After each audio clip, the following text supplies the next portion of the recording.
sur les états de la matière qu'on a que j'ai déjà enregistré.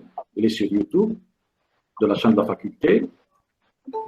Donc, on a vu les gaz. J'ai fait aussi une vidéo sur les liquides et les solides. Donc, aujourd'hui, on va faire ces trois. D'accord?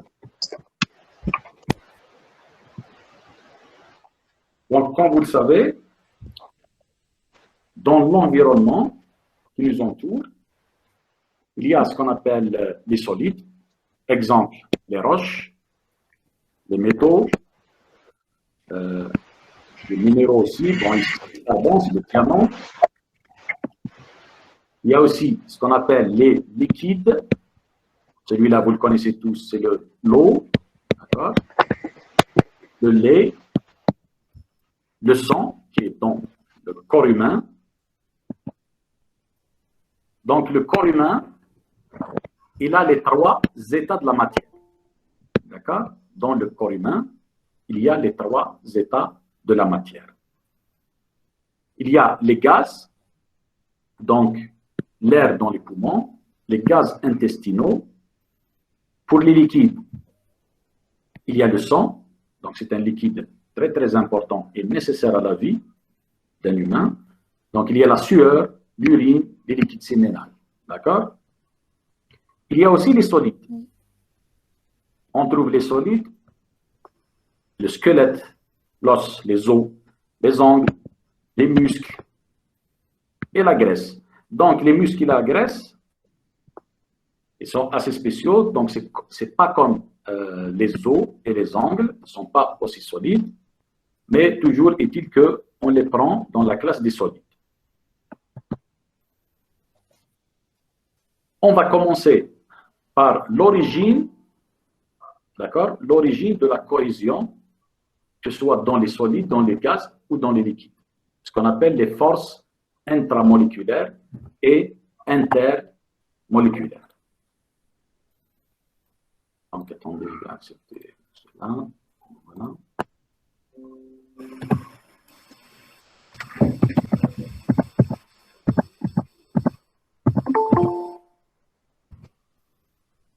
Donc, il y a ce qu'on appelle les liaisons intramoléculaires. Donc, intramoléculaire, ça veut dire dans les molécules. Dans une molécule, par exemple, le H2O, donc vous avez le O et les deux H, les atomes d'hydrogène.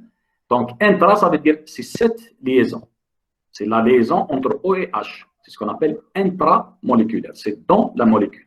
Maintenant, la liaison intermoléculaire, c'est entre une molécule H2O avec une autre molécule H2O. C'est entre les molécules et non pas dans la même molécule. D'accord? Pour les liaisons intramoléculaires, on a les 5 types de liaisons qui existent. Donc, il y a les liaisons, ce qu'on appelle les liaisons covalentes, métalliques, ioniques, van der Waals et les liaisons hydrogènes. Donc, on va expliquer à peu près à chaque liaison. Et pour les liaisons intermoléculaires, c'est généralement les liaisons dipolaires. On va voir comment. Donc, on va donner une petite définition sur la liaison dipôle-dipôle, ce qu'on appelle la liaison de Kisson. On appelle aussi le dipôle permanent. Il y a aussi la liaison dipôle et dipôle induit. C'est ce qu'on appelle la liaison de Debye. Il y a l'autre liaison dipôle induit avec un autre dipôle induit, c'est celle de London. Il y a aussi une liaison, ce qu'on appelle la liaison ion-dipôle, un ion avec un dipôle. Donc, on va expliquer après. Et enfin, la liaison pont-hydrogène. Donc, comme vous pouvez le remarquer ici, il y a ici, en intramoléculaire, la liaison hydrogène. On va expliquer c'est quoi. On l'appelle la chélation. Et l'autre, intermoléculaire, c'est ce qu'on appelle le pont hydrogène. Ce n'est pas la même liaison. Hein. D'accord? Donc, l'origine de toutes ces liaisons, elles sont soit électrostatique, soit quantique. Bon, on ne va pas rentrer dans les détails, ce n'est pas votre spécialité, mais vous devrez savoir qu'il y a deux origines possibles, soit électrostatique, d'accord, soit quantique. Avant de commencer cette histoire de liaison, on doit définir un concept ou ce qu'on appelle l'électronégativité. C'est quelque chose de très important en chimie, en termes de liaison intramoléculaire. Donc, l'électronégativité, c'est ce monsieur qui l'a introduit, c'est Pauling, d'accord? Ici, j'ai donné une remarque, donc notez bien. Donc, l'électronégativité représente une valeur numérique, comprise entre 0,7 et 3,98. D'accord? C'est une valeur numérique. Donc, chaque atome, chaque élément chimique, si vous voulez, il a une valeur de l'électronégativité. La valeur la plus faible, c'est 0,7. Et la valeur la plus grande, c'est 3,98. D'accord? Avant de faire ça, on doit faire ça rapidement.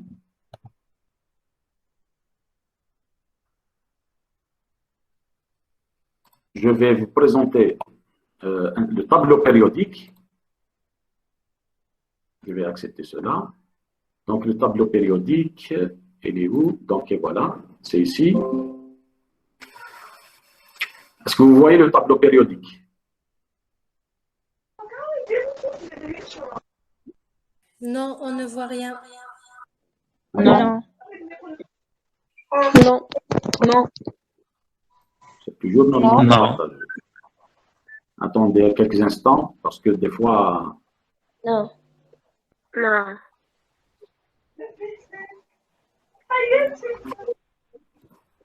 Ok.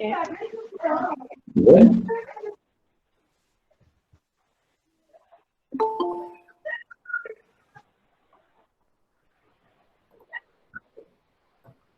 Donc ici, normalement, j'ai partagé le tableau périodique. C'est bon? Ah, voilà. C'est bon? Oui, c'est bon. C'est bon? Et voilà. Donc, c'est à cause de la distance. Hein.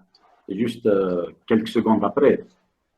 Donc, nous, ici, bon, c'est le tableau périodique que j'ai déjà présenté dans les vidéos YouTube. C'est le site, si vous voulez, c'est le rsc.org. C'est le Royal Society of Chemistry. Donc, c'est quelque chose de sérieux, de référence. Vous venez ici et vous choisissez l'onglet Trends. Et dans l'onglet Trends, il y a plusieurs onglets. Donc, on va choisir, nous, ce qui nous intéresse ici, électronégativité. Et voilà. C'est bon? Donc, généralement, je vais vous donner un survol. C'est quoi l'électronégativité? Comment elle croît, comment elle décroît. Donc, généralement, sauf à quelques exceptions près, l'électronégativité croît de gauche à droite. D'accord? Si on prend ici la première colonne, si on va de gauche à droite, ici, l'électronégativité devient de plus en plus grande. Et elle diminue, d'accord? Elle diminue de haut vers le bas. D'accord? Sauf exception de certains éléments, exemple l'hydrogène. OK? Donc, par exemple, l'hydrogène, sa valeur en électronégativité, c'est 2,20. Est-ce que vous pouvez le voir? Est-ce que vous le voyez? D'accord? Son électronégativité est égale à 2,20. Le lithium, c'est 0,98. Le beryllium, c'est 1,57. Ça augmente. Maintenant, si on passe au bord, c'est 2,04. Carbone, 2,55. L'azote, 3,04. L'oxygène, 3,44. Et le fluor, 3,98. Cet élément chimique, le fluor, c'est celui qui a la plus grande électronégativité dans tout le tableau périodique. D'accord? C'est celui-là qui a la plus grande valeur. Oui, On ne voit pas. Je vois rien. Oui, d'électronégativité dans le tableau périodique. Non? Vous voyez rien? Oui, On ne le voit tableau pas. périodique, il n'est pas là. Non, Il est où? Oui.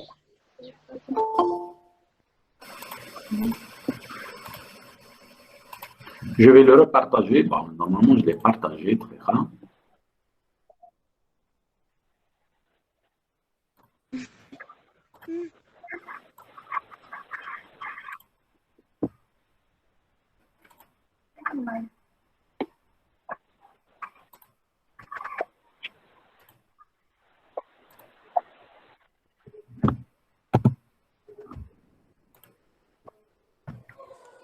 Il n'y a rien?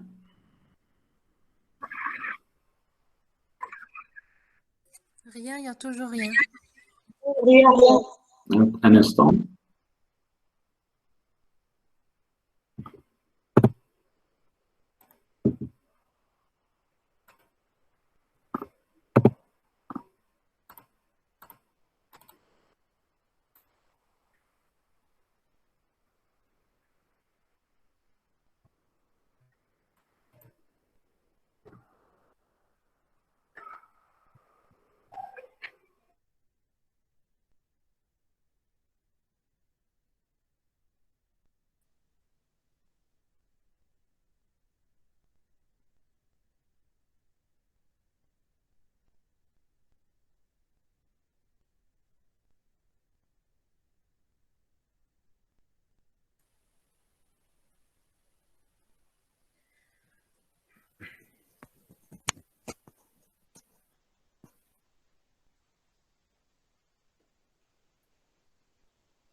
Est-ce que vous pouvez le voir?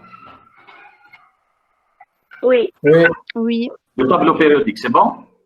Oui, c'est bon. Oui, c'est Ah, bon. voilà. Donc, il y a un problème de connexion. Je ne sais pas pourquoi. Donc, Non. comme on a dit, j'ai dit que l'électronégativité croît, elle augmente de gauche vers la droite. D'accord? Donc, je vais mettre quelque chose pour que les étudiants, voilà, donc celui-là. Donc, comme ça, c'est en jaune, le curseur devient jaune avec un halo.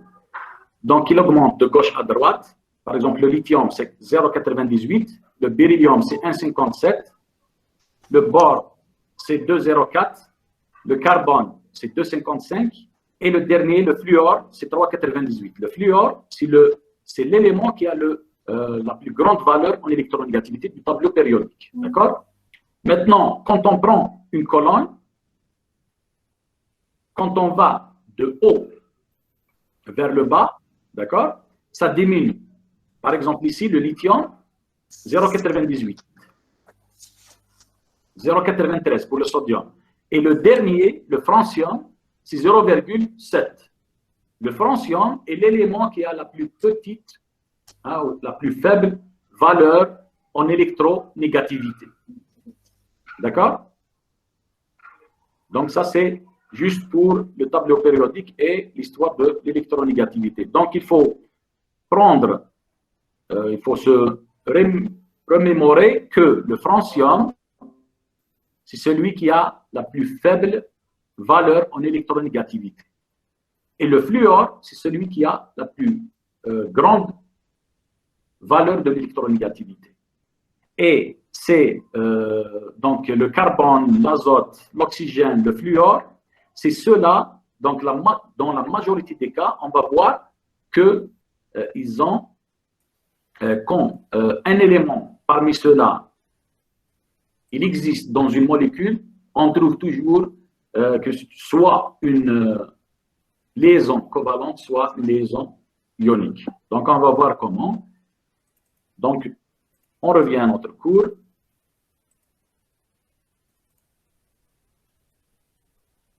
Donc, je vais arrêter ça.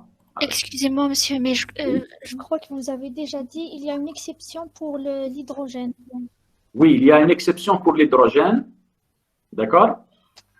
Oui. Attends. Oui, il y a une exception, non pas uniquement pour l'hydrogène, même pour ceux des métaux de transition. Donc, ça, c'est des exceptions. Attendez.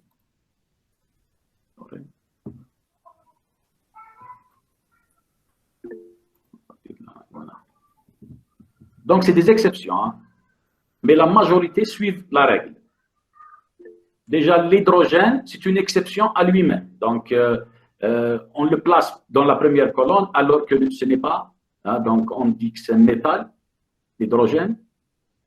Oui. Comme le lithium, ce n'est pas les mêmes caractéristiques. C'est toujours, bon, on l'a placé là-bas, c'est juste pour bon, les valeurs historiques, etc. Donc, l'hydrogène, c'est en lui-même, c'est une exception. D'accord? D'accord. Maintenant, est-ce que vous voyez le partage d'écran? C'est bon? Oui, c'est bon. Ouais, donc, la diapo, elle est là. Oui, c'est bon. Ouais, très bien. C'est bon. Donc, pour la première liaison, ce qu'on appelle la liaison covalente, d'accord? Il y a deux types de liaisons covalentes. Il y a le premier type, c'est les liaisons covalentes apolaires. Et le deuxième type, c'est les liaisons covalentes polaires. D'accord? On va voir. On dit généralement dans la littérature, la liaison covalente apolaire, c'est où la différence en électronégativité est inférieure à 0,5. Exemple, le dichlorure. Le dichlorure, c'est le chlore, la molécule de dichlorure, c'est le chlore avec le chlore. Donc, un atome de chlore et un atome de chlore. La différence en électronégativité est égale à combien? Est égale à combien? À 0. Oui, donc il est inférieur à 0,5. S'il est inférieur à 0,5, ça veut dire que votre liaison est une liaison covalente apolaire. D'accord? Pour le CS2. La même chose. Comment on connaît l'électronégativité? Comment on calcule l'électronégativité? Non, l'électronégativité, elle est donnée dans le tableau que je vous ai donné, tableau périodique. Du coup, il faut la connaître. Il faut la connaître, bien sûr. D'accord. Par exemple, dans la série 1, j'ai donné un exercice, le premier exercice, d'accord, où vous allez chercher le type de liaison dans plusieurs molécules. D'accord. Et je vous dis je vous ai donné un QR code et un lien, je vous dis de trouver la valeur, de calculer la valeur en électronégativité, la différence, en se référant au tableau périodique que je vous ai présenté juste maintenant. D'accord? Oui. Donc, il faut soit avoir un support. Donc, notre support maintenant, en 2021, ce n'est plus du papier. Donc, c'est les sites Internet, c'est les sites web. Et les sites web, il faut choisir le bon site web. Donc, celui que je vous ai donné tout à l'heure, c'est un site référencé, sérieux, etc. Donc, ce n'est pas n'importe quel site web. D'accord? C'est comme les livres. Fut un temps. Donc, ce n'est pas n'importe quel livre qu'on prend comme référence. La même chose aujourd'hui, ce n'est pas n'importe quel site qu'on prend en référence. Donc, il faut choisir, il faut savoir, etc. Donc, celui que je vous ai donné tout à l'heure, donc c'est une organisation très sérieuse, c'est une référence dans la matière. Donc, on prend quand on dit que le fluor a une électronégativité de 3,98, donc c'est 3,98. D'accord? Il n'y a pas de problème. Ce n'est pas n'importe quel site. D'accord? Donc, pour l'exemple 2, le CS2, la même chose. Donc, si on calcule la différence en électronégativité du carbone et du soufre, sulfure, si vous voulez, donc ça nous donne inférieur à 0,5. Ça veut dire quoi? Nous sommes dans une liaison covalente apolaire. Pour le H2, c'est très simple parce que c'est le même atome, donc forcément, nous avons une électronégabilité Comment qui on est fait égale à que 0. les liaisons polaires? Égale à 0. Donc, c'est une liaison covalente apolaire. Pour le fluor, le difluor, si vous voulez, la même chose. D'accord? Donc, c'est quoi cette histoire de liaison covalente apolaire? Donc, je prends l'exemple de H2, d'accord? L'hydrogène, dihydrogène. Donc, c'est l'atome le plus simple, si vous voulez. C'est pour ça qu'on le prend comme exemple. Ici, vous avez le proton, le noyau. Hein, donc, le noyau du premier atome, le noyau du deuxième atome. D'accord? Le noyau, il est comment? Il est positif. Ici aussi positif. Et les électrons, Sont négatifs. donc, oui, c'est négatif. Quand c'est une liaison covalente, les électrons sont au milieu des deux noyaux. Ça veut dire que celui-là, ce noyau, il va attirer les deux électrons vers lui et l'autre aussi avec la même force, si vous voulez. D'accord? Donc, ils seront au milieu. S'ils sont au milieu, ici, vous avez une charge partielle de 2 sigma moins. Une charge partielle négative. Donc, ici, vous avez, c'est la même distance. On va dire que c'est D, D. D'accord? Si on calcule la charge complète de cette molécule, H2, on va trouver que c'est apolaire.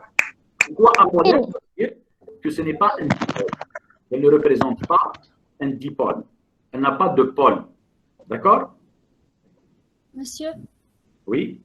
est-ce qu'on peut dire qu'elle est apolaire car les deux atomes sont en équilibre? C'est-à-dire on a deux noyaux positifs et deux électrons en même distance avec les deux noyaux sont négatifs. Oui, c'est exactement ça. Donc, si on calcule les charges ici, donc 2 sigma moins plus sigma plus et sigma plus, avec la même distance, on va trouver quelque chose de neutre, si vous voulez. D'accord? Ce n'est pas un dipôle. Ça ne va pas créer un dipôle. Donc, quand on va rentrer dans les liaisons covalentes polaires, vous allez comprendre mieux ça. Donc, je continue. Pour les liaisons covalentes polaires, la différence en électronégativité doit être égale à un intervalle. Donc, toutes les valeurs qui sont dans cet intervalle, entre 0,5 et 1,6, on va dire que c'est une liaison covalente polaire.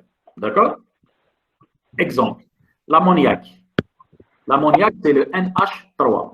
Donc, si on calcule la différence en électronégativité de l'azote et l'hydrogène, on va trouver qu'il est dans cet intervalle. Le H2O. Le H2O, c'est quoi? C'est l'eau.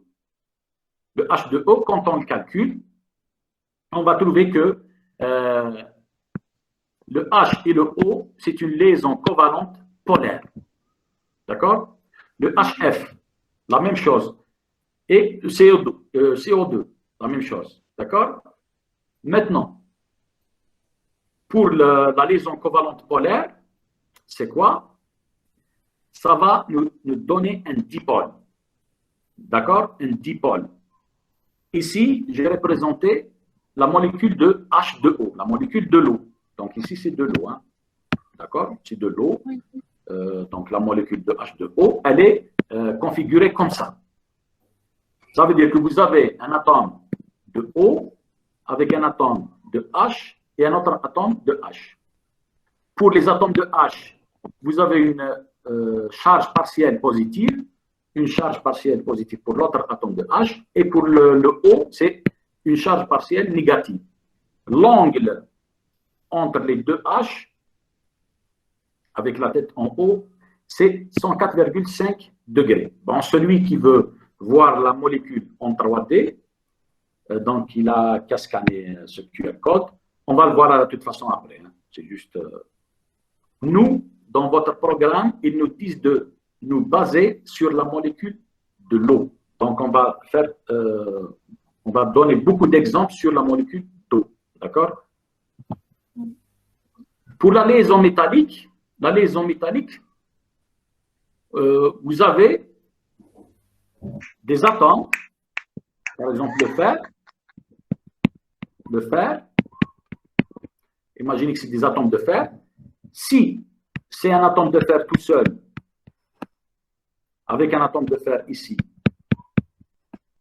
il est neutre, d'accord? Quand ils se regroupent, comme ici, ils vont libérer un électron ou plus, minimum un électron. Et cet électron, normalement ici, cet électron, il va être lié à l'atome de fer. Mais quand il y a une liaison métallique, il y a un regroupement d'atomes qui font des liaisons métalliques, cet électron peut se déplacer n'importe où.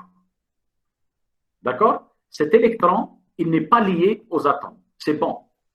Il peut se déplacer n'importe où. On appelle ça la théorie de l'électron presque libre, si vous voulez. Et les électrons jaunes, ce qu'on appelle la mer d'électrons. Ça, c'est la liaison métallique. D'accord? Pour la liaison ionique, le plus célèbre des exemples, c'est le NaCl, donc le sel. D'accord? Le sel, le NaCl, c'est une liaison ionique. Pourquoi? Parce que si on calcule la différence entre l'électronégativité du sodium et l'électronégativité du chlore, on va trouver quelque chose qui est supérieur à 2. D'accord? Quand c'est supérieur à 2, on dit que c'est une liaison ionique. Le dichlorure de magnésium aussi. La chaux vive, donc l'oxyde de calcium, la chaux vive, donc la chaux vive, à l'époque, on l'utilisait pour les maisons. D'accord? On l'appelle en kabyle, je crois, chaux grasse, c'est ça? Et voilà, la chaux. La chaux vive, c'est ça. D'accord? Ça, c'est l'oxyde de calcium. Et c'est une liaison ionique entre eau et le calcium. Est-ce que le CO2, bon, ici je l'ai donné exprès, est-ce que le CO2 est une liaison ionique? Non. D'accord? Parce que si on calcule la différence en électronégativité, on ne va pas trouver quelque chose qui est supérieur à 2. C'est tout. Donc, pour dire que c'est une liaison ionique, covalente polaire, covalente apolaire, etc., il faut calculer, il faut savoir, il faut avoir les valeurs en électronégativité des atomes que vous voulez calculer et faire leur différence. C'est tout. D'accord? Oui. Donc, la liaison ionique, donc, par exemple ici, donc je donne le NaCl. Le Na, il est ici, le Cl, c'est en violet. Donc, c'est des structures cristallines qu'on va voir juste après. Donc, pour celui qui veut voir la structure cristalline en 3D, donc il n'a qu'à scanner ce QR code. Maintenant, on passe aux liaisons de Van der Waals. D'accord? Bon, la liaison de Van der Waals, c'est quoi? Ce n'est ni une liaison métallique, ni une liaison ionique, ni une liaison covalente, soit polaire ou apolaire. D'accord? C'est des liaisons quantiques. Généralement, ici, c'est quantique. Exemple, le O2, le He. Le He, c'est l'hélium. Donc, l'hélium, c'est la colonne des gaz rares, ou des gaz nobles, ou des gaz inertes, selon la nomination. D'accord? Des fois, on les appelle la colonne des gaz rares, des gaz inertes, des gaz nobles, etc. Donc, l'hélium, normalement, l'hélium, un atome d'hélium, celui-là, il ne va pas se lier avec cet atome d'hélium. Pourquoi? Parce que l'hélium, il a un S2. la couche électronique de cet atome, elle est complète. Il n'a pas besoin d'un autre atome. D'accord? Oui. Il n'a pas besoin. Déjà, son électronégativité est égale à 0. Mais il arrive des fois où vous pouvez avoir un He2. Quand? C'est des exceptions.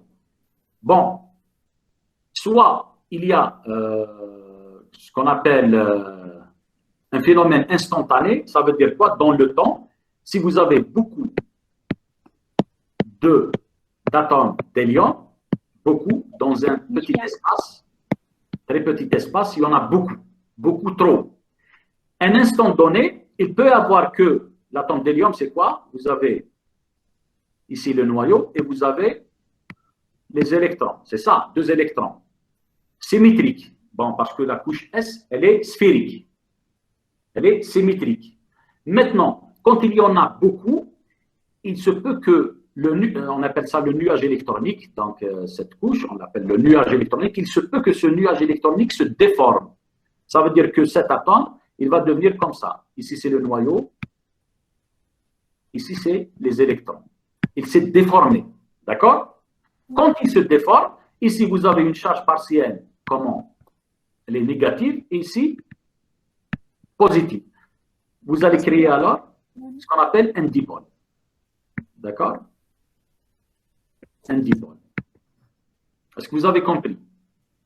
Normalement, l'hélium, oui, normalement, l'hélium, c'est un atome avec une couche complète, la couche 1s2, donc 1s, 2 électrons. Cette couche S, elle est sphérique. Elle est symétrique. Maintenant, quand il y en a beaucoup d'atomes dans un petit espace, il se peut que statistiquement, donc c'est des statistiques maintenant, c'est des distributions, statistiquement, il se peut que le nuage va se déformer. Et quand le nuage électronique se déforme, il va créer ici, comme ici par exemple, un dipôle. Et un dipôle avec un autre dipôle, il y a attraction. D'accord? La même chose ici, pour le O2. Le O2, cette molécule, elle est neutre, normalement. Mais, comme le cas de l'hélium, il se peut qu'il y ait une liaison entre une molécule de O2 avec une autre molécule de O2. D'accord? Bon, ça, c'est liaison de Van der Waals, c'est toujours comme ça. C'est un peu compliqué par rapport aux autres liaisons. Mais vous devez savoir, au moins, qu'il y a cette liaison. Elle existe. Même si vous ne pouvez pas comprendre bien, mais bon, il faut savoir que cette liaison existe. Maintenant, il y a ce qu'on appelle aussi une liaison hydrogène, mais à l'intérieur de la molécule elle-même. Donc, intramoléculaire, ce n'est pas intermoléculaire. Cette liaison, on appelle la chélation. La chélation. Ça s'écrit chélation, mais ça se prononce chélation. Donc, par exemple, ici, c'est une molécule d'aspirine. D'accord? C'est une molécule d'aspirine. À l'intérieur de cette molécule d'aspirine, on trouve une liaison entre ce H et ce O. Il y a une liaison, ce qu'on appelle la chélation. On appelle aussi la liaison hydrogène. D'accord? On passe maintenant aux liaisons intermoléculaires. Inter maintenant. Ce n'est pas intra, ce n'est pas dans la molécule, mais entre les molécules.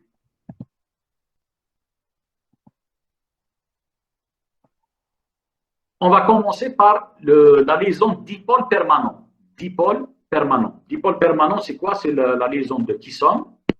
D'accord? C'est entre un dipôle et un dipôle. C'est quoi un dipôle? Donc, un dipôle, brièvement, donc on ne va pas rentrer dans les détails.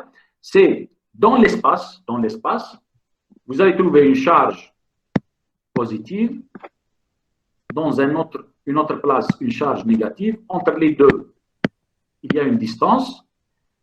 Donc, il y a bien sûr des conditions, mais pour vous, on va dire que si vous avez ça, ce qu'on appelle un dipôle. D'accord? Ça, c'est un dipôle. Deux charges opposées avec une distance entre elles. Bon, il y a des conditions, etc. Mais bon, on ne va pas rentrer dans les détails. D'accord? Donc, cette liaison, c'est entre un dipôle et un autre dipôle. Et ce dipôle, il est permanent. Il est permanent. Ce n'est pas comme le dipôle de l'hélium, par exemple, tout à l'heure. Il y a création de dipôle, mais il est instantané. Il n'est pas permanent. Si l'hélium trouve son équilibre, il va redevenir un atome neutre. D'accord? Bon, je donne ici un exemple, le LCl, donc le chlorure d'iode. Donc celui-là, c'est le chlore et l'iode.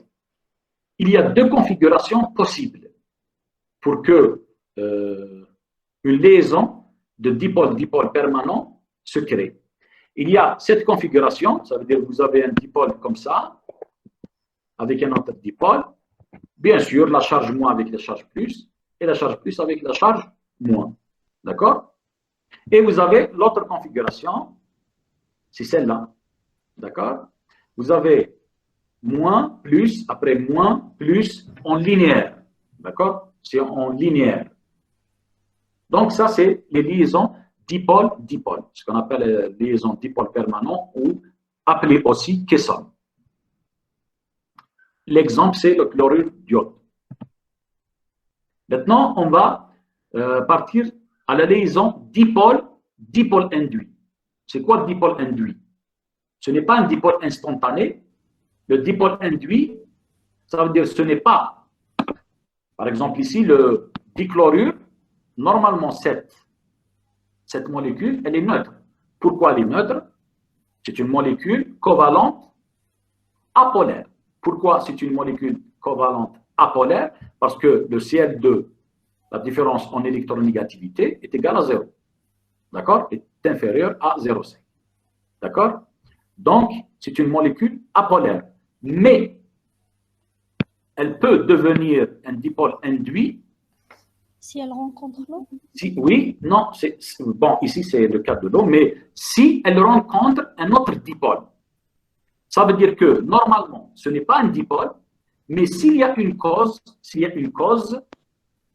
d'accord, une cause, un champ électrique, un autre dipôle, etc., elle peut devenir un dipôle, et ce qu'on appelle un dipôle induit. C'est par induction. D'accord? Ça veut dire naturellement, ce n'est pas un dipôle, mais s'il y a une cause, elle peut devenir un dipôle induit. D'accord? Ici, l'eau, le H2O, c'est un dipôle permanent. C'est un dipôle permanent. Pourquoi? Parce que la liaison dans la molécule de H2O, c'est une liaison comment? Covalente polaire. Pourquoi c'est une liaison covalente polaire? Parce que la différence en électronégativité, d'accord, est supérieure à 0,5. Donc, celui-là, le H2O, c'est un dipôle permanent. À côté, si on prend une molécule de dichlorure, cette molécule de dichlorure, normalement, ce n'est pas un dipôle, mais à cause du champ électrique de ce dipôle permanent, elle peut devenir un dipôle induit. Et si elle devient un dipôle induit, il y a une liaison. C'est ce qu'on appelle la liaison dipôle induit, ou appelée aussi la liaison de Debye. C'est pour ça que dans les piscines, on ajoute du chlore à l'eau. D'accord? Du chlore à l'eau, et il y a une réaction, donc il y a une liaison. Pourquoi il y a une liaison? C'est à cause de la liaison dipôle induit. D'accord? Donc le chlore est ajouté généralement dans les piscines, pour désinfecter, etc. Maintenant, on parle de dipôle instantané, dipôle induit. Donc la liaison dipôle instantané, dipôle induit. C'est ce qu'on appelle aussi la liaison de London. Donc c'est des gens qui ont trouvé ça. Donc par exemple, le difluor et le difluor. Donc la molécule difluor avec une autre molécule difluor. Normalement, le difluor, la molécule difluor, c'est une molécule, comment? Covalente, apolaire. Apolaire, pourquoi? Parce que la différence en électronégativité est égale à 0. D'accord? Donc, c'est une liaison covalente apolaire. Mais, si celui-là, par exemple, on va prendre celui-là, dipôle instantané, comme on l'a dit dans le cas de l'hélium, si vous avez beaucoup de molécules, La dernière couche se déforme. il y a déformation, si vous voulez, du nuage électronique. S'il y a déformation du nuage électronique, il y a création de pôles, un pôle positif et un pôle négatif. D'accord? Oui. C'est à cause des statistiques. Quand il y a beaucoup, statistiquement, il y a des formules, bien sûr, bon, que je ne peux pas donner ici. Vous êtes en biologie, en plus en deuxième année, vous n'avez pas besoin de ça. Mais il suffit de savoir que quand vous avez beaucoup de molécules dans un espace réduit, statistiquement, il peut y avoir des dipôles instantanés. C'est en fonction du temps. D'accord? En un instant donné. Et ce dipôle instantané peut engendrer un dipôle induit avec une autre molécule. Donc, celle-là, par exemple, un dipôle instantané, et la molécule voisine de cette molécule, elle peut être influencée et devenir un dipôle, ce qu'on appelle un dipôle induit. D'accord? Donc, la liaison dipôle instantané, dipôle induit. C'est la liaison de London. Ce qu'on appelle ça, la liaison de London. Maintenant, il y a un autre type de liaison. Je peux me permettre, M. Tino? Hein? Oui. Si je peux me permettre. Oui.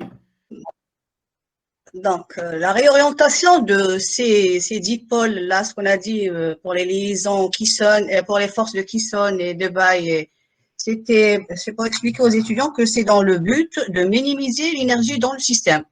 Ça veut dire le fait qu'il y a des cohésions avec le fait d'avoir des cohésions instantanées en raison de plusieurs facteurs externes qui sont pratiquement, c'est les cohésions entre les électrons et tout, pour une raison ou une autre. Donc, il y aura une réorientation de ces dipôles qui se forment pour minimiser l'énergie du système entier. C'est dans le but de ça qu'on parle de toutes ces différentes liaisons qui se créent pour avoir un minimum d'énergie et pour avoir bien sûr une stabilité de la matière. Oui, c'est exactement, bien sûr, c'est ça. C'est toujours, le système, il est toujours… minimiser l'énergie et avoir une stabilité du système. C'est qu'on voit les différentes liaisons qui se sont créées. Oui, voilà. Exactement ça. Donc, toujours dans la nature, dans des systèmes comme ça, donc il y a toujours minimisation de l'énergie. Ils essaient toujours de minimiser son énergie interne ou son énergie. D'accord? Donc, merci, Madame Bécher. Très bien. Donc, pour la liaison ion-dipôle. Ion-dipôle. Monsieur, désolé, je vous dérange. Il y a des étudiants qui veulent rentrer, vous ne les avez pas acceptés. Ah bon? Donc, un instant. Un instant.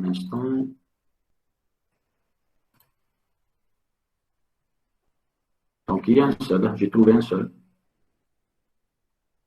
Ça. C'est bon? Et voilà. On revient.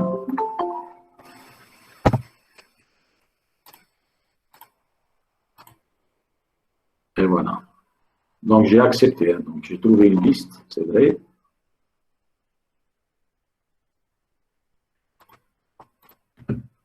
Donc, on revient à notre cours. Et voilà. C'est bon? Donc, ici, c'est la liaison ion-dipôle. Ça veut dire quoi? Vous avez un dipôle. Toujours, je donne l'exemple de H2O. Tout le monde connaît. Et un ion. N'importe quel ion. Ici, je donne l'exemple de Na. Bon, ce système, on va le voir dans l'histoire de la dissolution des éléments dans l'eau, donc le NaCl, etc. Il y a aussi la liaison ion-dipôle induit. La même chose. Donc, c'est un ion, par exemple, ici, c'est le Fe, donc le fer de plus, avec l'oxygène. Donc, celui-là, c'est un ion et l'autre, c'est un ion, pardon, c'est un dipôle induit. Normalement, ce n'est pas un dipôle. D'accord? Le O2, ce n'est pas un dipôle. Mais ici, dans notre cas, c'est un dipôle induit. On revient maintenant à l'histoire du pont d'hydrogène. Ça veut dire quoi? Dans les liaisons intramoléculaires, on a dit que la liaison hydrogène, elle s'appelle la chélation. On a donné l'exemple de l'aspirine, la molécule d'aspirine. Maintenant, dans les liaisons intermoléculaires, on l'appelle le pont hydrogène. D'accord? Le pont hydrogène. Ça veut dire quoi? Ça veut dire que vous avez le dipôle de cette molécule d'eau, H2O. Ici, vous avez 2 sigma moins dans cette partie. Et cette partie, c'est sigma plus et sigma plus. Avec l'autre dipôle, l'autre molécule, ici, vous avez 2 sigma moins. Donc, une charge partielle négative. Donc, ce système, il va être configuré, il va s'orienter de telle façon à avoir les H plus proches de O et les O loin de H. Donc, exactement celui-là. Donc, je vais vous donner ici. Je vais rentrer. Je l'ai ici quelque part. Donc, je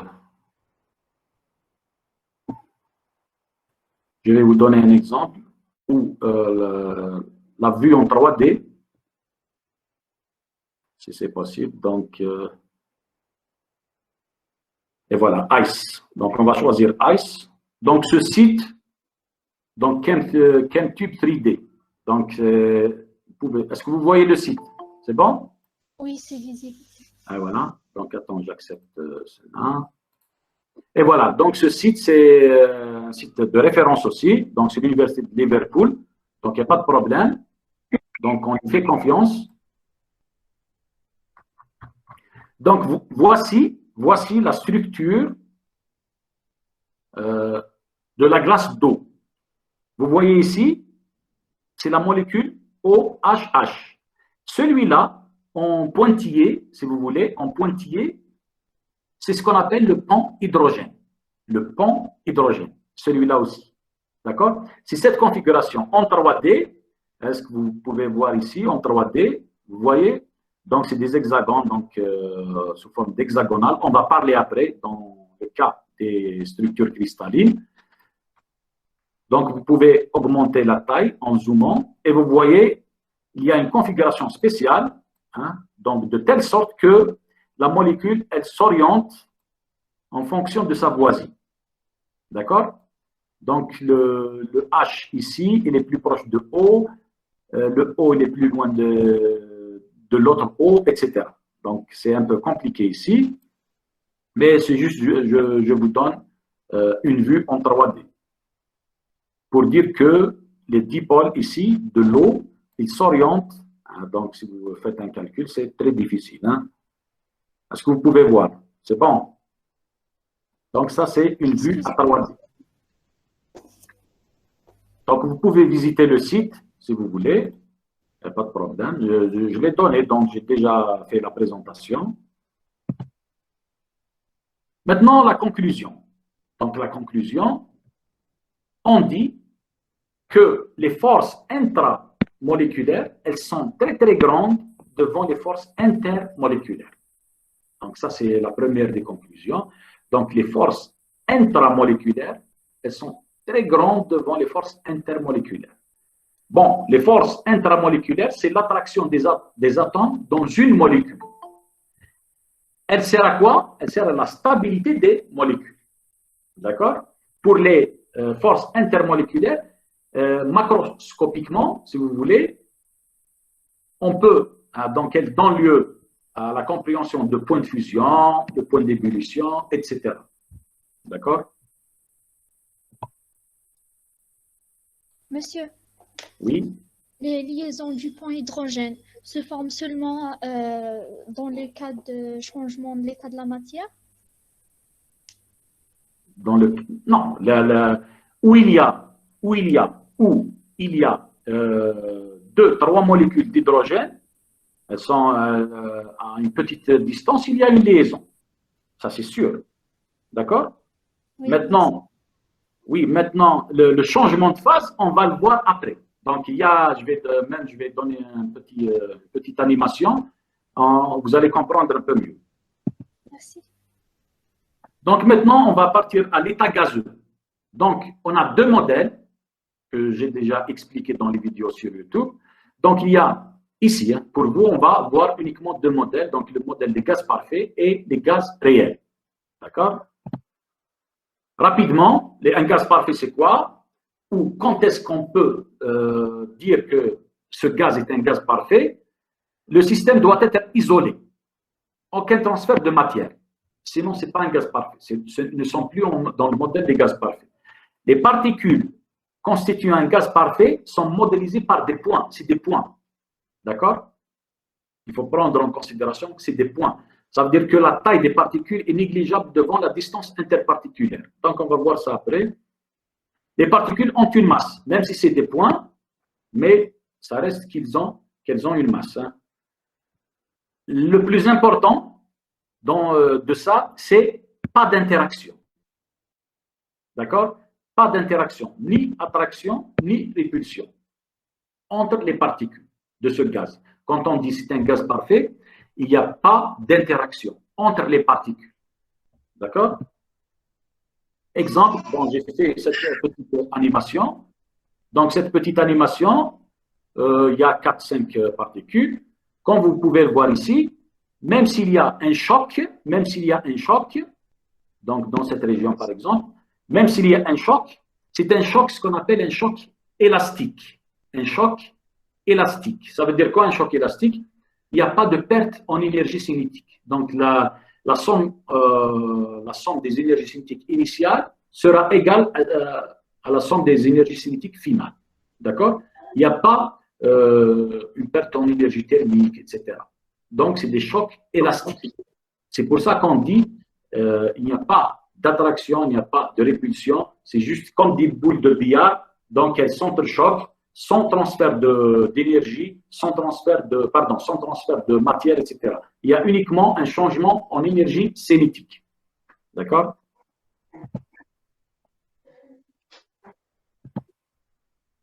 Bon, je donne ici rapidement la loi des gaz parfaits. Bon, vous connaissez déjà.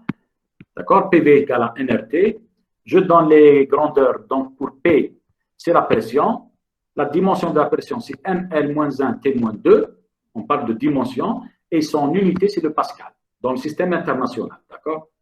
Pour le volume, c'est L cube en termes de dimension et mètre cube en termes d'unité.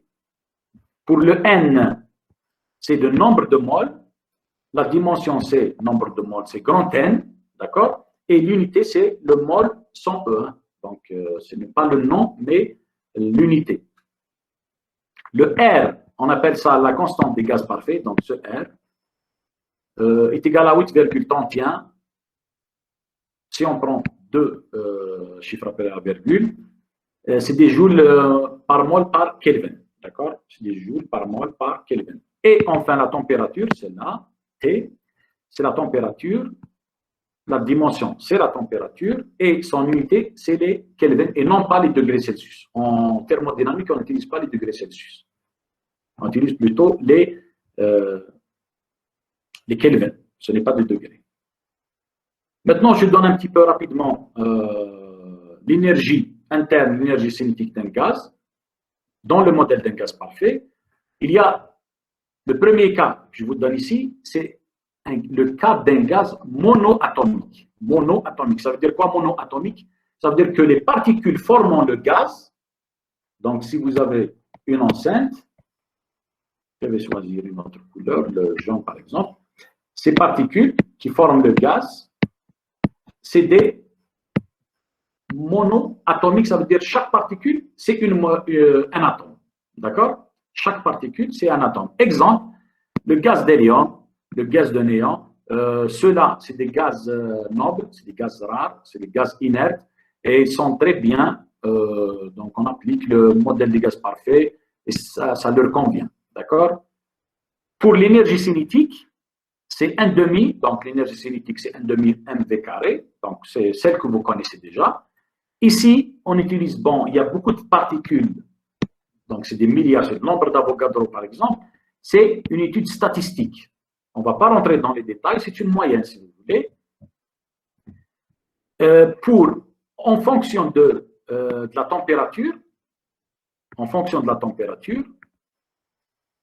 vous avez 3, 1,5 kBT. Donc, Kb, c'est quoi? C'est la constante de Boltzmann. Est égale à 1,38, 10 puissance moins 23 joules par Kelvin. Maintenant, T, c'est la température. D'où vient ce 3? Ce 3, il nous vient des degrés de liberté. On ne va pas rentrer dans les détails ici. Ce n'est pas votre spécialité, mais il vient des degrés de liberté. D'accord? Pour l'énergie interne du gaz, c'est le nombre de particules fois EC. D'accord? Le nombre de particules, hein, ce n'est pas le nombre de moles, le nombre de particules. Voici le nombre de particules. Donc, 1 est égal à n nombre de moles fois nombre d'Avogadro. Si vous voulez relier nombre de particules et le nombre de moles. Donc, à la fin, vous aurez quelque chose qui est égal à 3,5 nRT. D'accord? Donc, PV est égal à 2 tiers NEC. Donc, c'est des formules donc, que vous pouvez utiliser. Tout dépend de ce que vous avez comme données. Donc, il y a des relations entre elles, hein, bien sûr. Donc, ça, c'est pour un gaz monoatomique. Pour le cas d'un gaz diatomique, ça veut dire quoi diatomique? Ça veut dire si vous avez une enceinte où il y a des particules, donc chaque particule, c'est une molécule à 2 atomes. Par exemple, comme ça. D'accord? H2, O2, N2, etc. Donc, ça, c'est des exemples. Bon, son énergie interne, c'est N, le nombre de particules. Ce n'est pas le nombre d'atomes. Non, c'est le nombre de particules. D'accord? Celle-là, c'est une particule. Une deuxième particule, troisième particule, 4, 5, etc. D'accord? Ce n'est pas le nombre d'atomes. C'est le nombre de particules. C'est N fois 5,5 kBT maintenant. Ce n'est plus 3.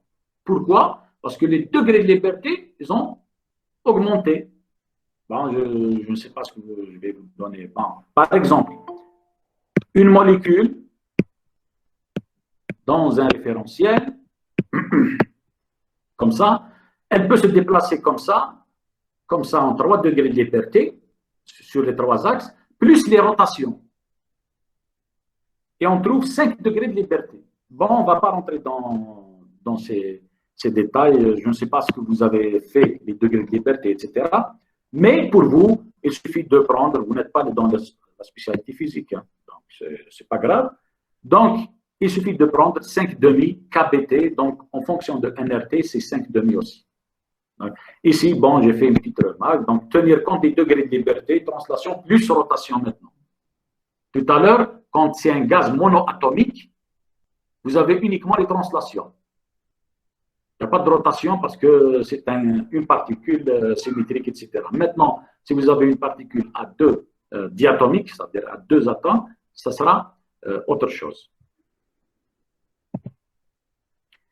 Donc, il y a ce qu'on appelle une limite pour le modèle des gaz parfaits. Donc, chaque modèle a ses limites. Donc, la limite des gaz parfaits, quand vous avez une haute pression, on ne peut pas utiliser le modèle des gaz parfaits. Les très basses températures aussi. Donc, ici, parce qu'il y a, quand il y a très basse température, haute pression, etc., il y a ce qu'on appelle les forces de Van der Waals. Donc, ça, c'est une limite au gaz parfait. On ne peut pas utiliser PV égale à NRT. On doit utiliser autre chose avec des corrections. Donc, vous pouvez utiliser ce QR code pour le voir. Donc, le deuxième modèle, c'est les gaz réels. Donc, les gaz réels, c'est quoi? Donc, la loi des gaz réels de Van der Waals, l'équation d'état de Van der Waals, c'est P 1 carré A sur V carré, entre parenthèses, V moins NB égale à nRT. Elle est plus compliquée que celle des gaz parfaits. On va voir qu'il y a une relation. Donc, celle-là, c'est l'équation des gaz parfaits, mais avec des corrections. On appelle ça les corrections. D'accord? Celui-là, il y a ce qui est nouveau dans la loi des gaz réels, c'est A et B. On avait le N, on avait le V, on avait ce N, il n'y a pas de problème. Les nouveaux, c'est le A et le B, c'est des corrections, c'est des facteurs de correction. Donc, la même chose ici. Donc, le P, c'est la pression. Désolé pour ça. Donc, ml-1, T-2, c'est comme les gaz parfaits, c'est la même grandeur. On n'a pas changé de grandeur. Le volume, la même chose. Le N, le nombre de moles, la même chose. Le R, la constante des gaz parfaits, c'est 831 son unité. La température. Maintenant, il y a ces deux nouveaux, donc le A et le B. Pour le A, on appelle ça le facteur de cohésion. Il y a d'autres termes aussi, on utilise d'autres termes, mais nous, on va l'appeler le facteur de cohésion. C'est une valeur numérique, on va donner des exemples. Son unité, c'est un peu compliqué, donc c'est des kilopascals, 6 mètres puissance 6 divisé par mol carré. Et pour le B, on l'appelle le covolume. C'est une correction au volume, donc, parce que dans les gaz parfaits, on a dit que c'est des points. Les particules, c'est des points. Maintenant, on va tenir compte du volume de la molécule, si vous voulez. Donc, le covolume, c'est une valeur numérique aussi. C'est des décimètres cubes par mol. On donne ici quelques exemples pour quelques substances. Le A et le B, d'accord? Pour l'hélium. L'hélium, pour le A, c'est 3,45. Pour le B, c'est 0,0237. Pour le néon, voici les valeurs, l'argon, le H2, le N2O et le H2O, l'eau. D'accord? Vous avez pour le A, c'est 557,29 et pour le B, c'est 0,031. D'accord? Donc, ça, c'est des valeurs numériques pour le A et le B, pour le H2O et aussi pour l'air. Donc, c'est des valeurs, des corrections. On passe maintenant. Oui, donc l'équation des gaz, d'état des gaz réels et celle des gaz parfaits. Si on prend ce terme, on le néglige devant P et ce terme négligé devant V, exactement, on va trouver P fois V égale à nRT. D'accord? C'est une équation, l'équation des gaz réels, c'est une équation corrigée ou avec des corrections de l'équation des gaz parfaits. D'accord? Donc, ce n'est pas étranger, c'est la même équation avec des corrections. Monsieur, les Oui. facteurs de cohésion et de covolume, est-ce qu'on peut les trouver dans le tableau périodique, le A et le B? Bon, le tableau, il faut savoir que le tableau périodique, il y a plusieurs tableaux périodiques. Par exemple, si vous, dans le tableau que je vous ai donné tout à l'heure, il y a les onglets. Il y a la masse volumique, la densité masse volumique, l'électronégativité, selon chaque tableau périodique que vous trouvez dans les livres, selon la spécialité. Par exemple, si vous voulez donner les valeurs de l'électronégativité, la masse atomique par exemple, vous allez trouver dans la petite case la masse atomique et l'électronégativité.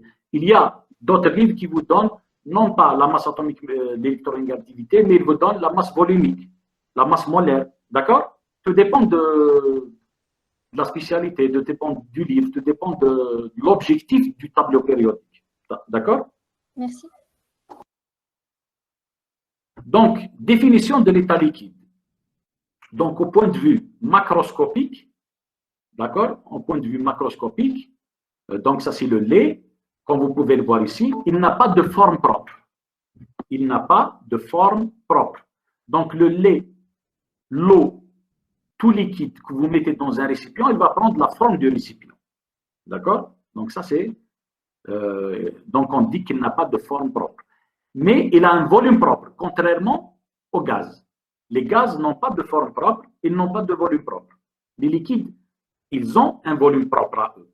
Donc, 1 litre de lait, comme ici, par exemple, 100 centilitres de ce lait, c'est 100 centilitres. Il ne va pas changer de volume. Mais la forme, elle peut changer selon le récipient. La compressibilité, elle est très faible par rapport au gaz. D'accord? Au point de vue moléculaire, la distance intermoléculaire, pour le cas des liquides, elle est très petite devant celle des gaz. D'accord? La force d'attraction intermoléculaire, elle est plus grande que celle des gaz. Et l'énergie cinétique des particules, elle est moins grande, elle est plus petite que celle des gaz. L'énergie cinétique des molécules dans les liquides, elle est plus petite que celle que l'énergie d'une molécule, de la même molécule, à l'état gazeux. D'accord? Donc, la structure de l'eau, maintenant. Donc, il y a, pour vous, en tant que biologiste, vous devez, donc, il y a un programme spécial. On ne fait pas ça en physique, ce n'est pas la même chose. On nous demande toujours de donner la structure de l'eau, etc. Donc, bien comprendre la molécule d'eau. Donc, la molécule d'eau à 3D, c'est celle-là, et ça, c'est le modèle de Lewis, la structure de Lewis. À 3D, le D, cette distance, c'est exactement celle-là. C'est entre H et O. D'accord? C'est entre H et O, est égal à 0,96 angstrom. C'est égal à 0,96 angstrom. D'accord?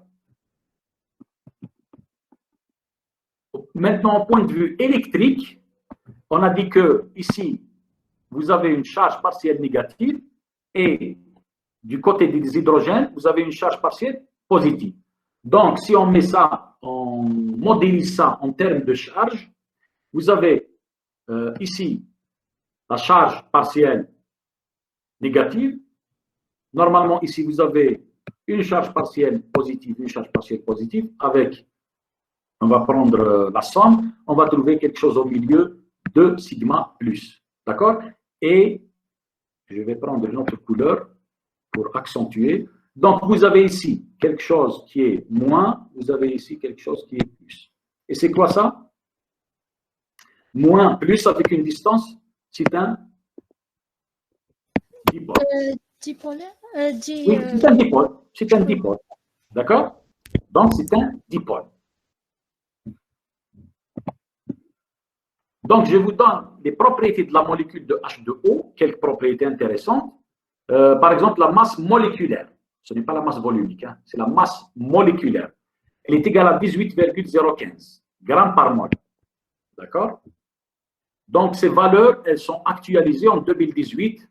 Vous pouvez les trouver dans le site que je vous ai donné, le Royal Society of Chemistry. Donc, elles sont actualisées en 2018. C'est mis à jour. Hein. Donc, c'est 18,015 grammes par mol. Son moment dipolaire, d'accord, c'est un dipôle. Donc, il a un moment dipolaire. C'est 1,855 dBi, si vous voulez, donc astérisque. Donc, 1 dBi, c'est quoi? C'est 33,56,4, 10 puissance moins 30 coulomb fois mètre. Coulomb fois mètre. D'accord? Et l'énergie de dissociation de quoi? De OH. Ce n'est pas H2O.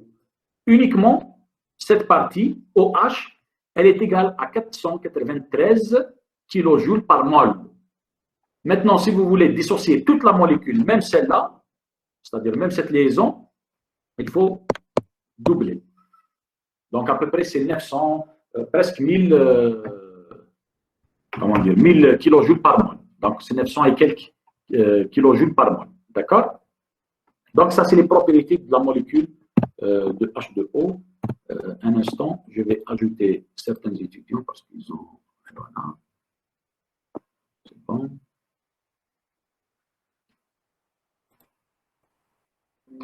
Et voilà.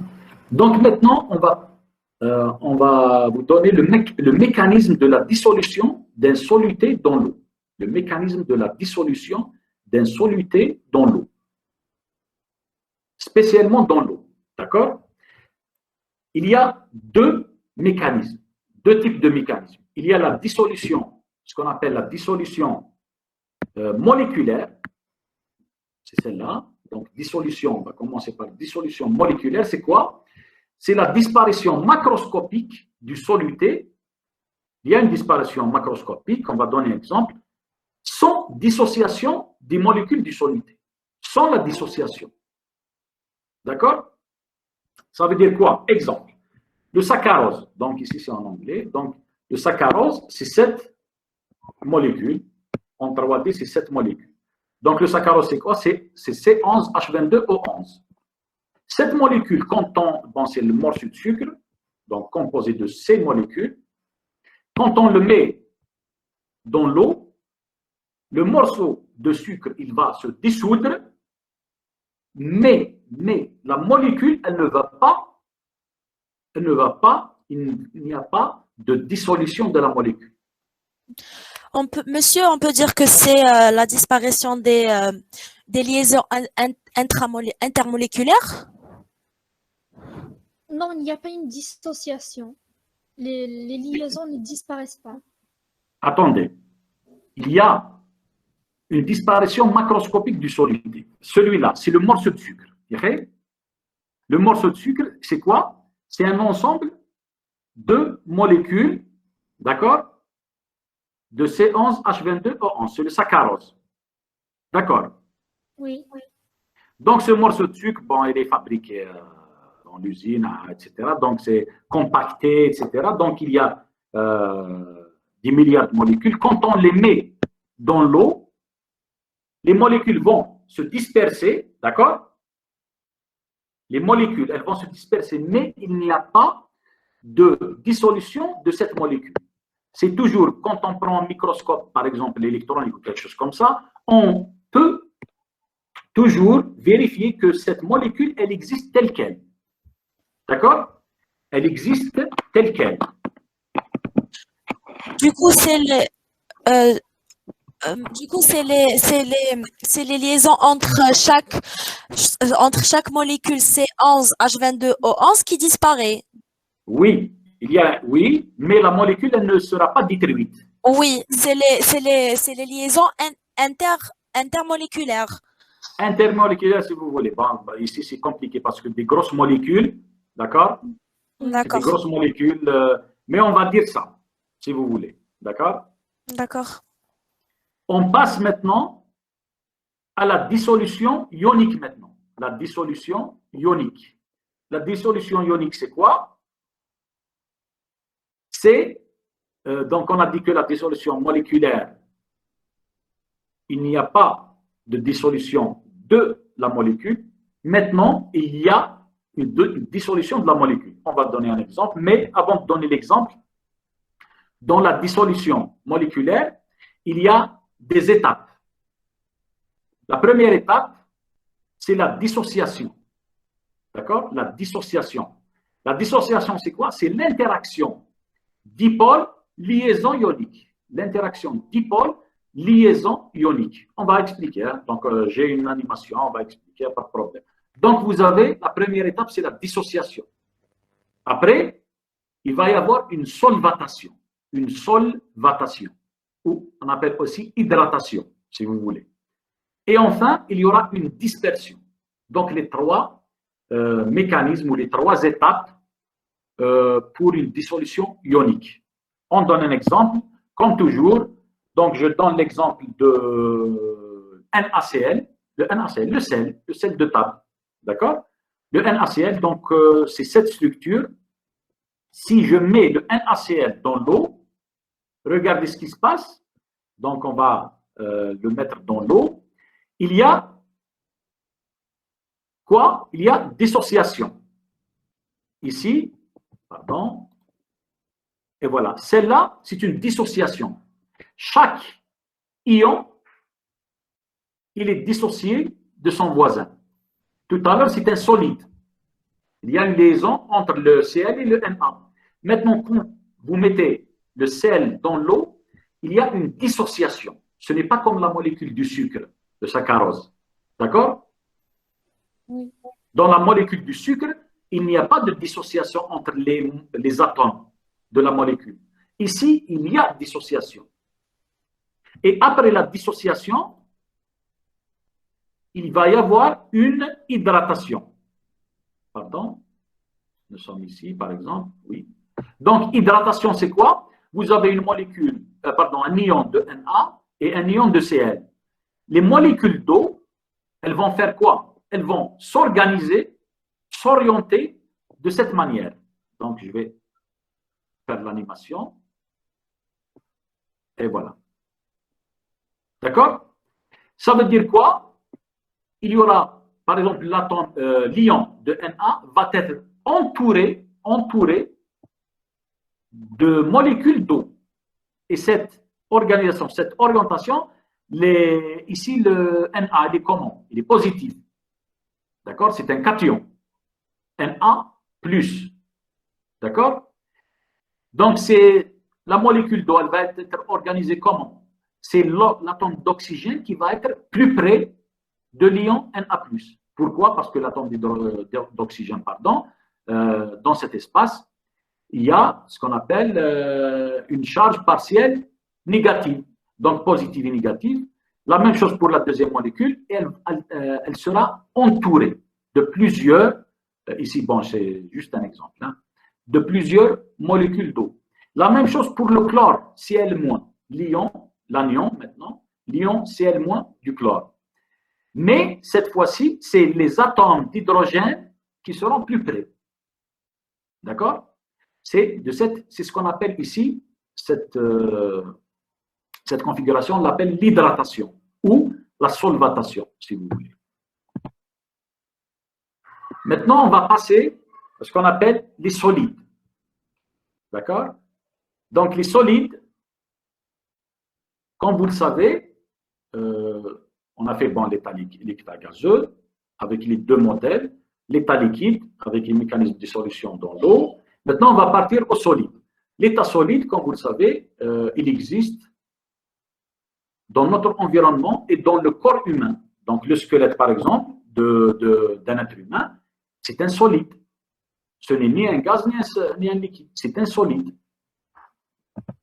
Ici, par exemple, les insectes, la plupart des insectes, ils ont un exosquelette.